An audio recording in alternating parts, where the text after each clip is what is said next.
It's so important for leaders to create consequences for bullying, whether it's intentional or unintentional.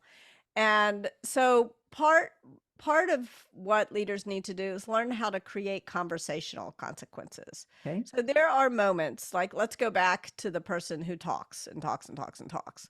There are moments on a team where that person is not intending to bully others on the team, but they are taking up more than their fair share of the airspace.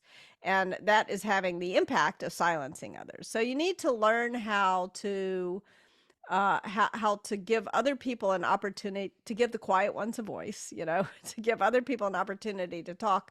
You don't want to shame that person in the moment, but you do need to shut them down for their own sake and for the sake of the whole team.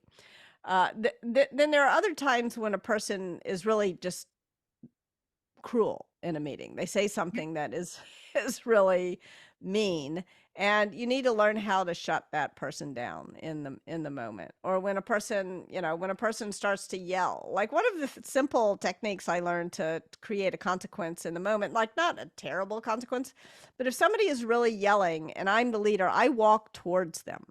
And that although it's my instinct to walk away from them, but if you walk away, they're going to yell louder. When you walk towards them, you kind of shut them down.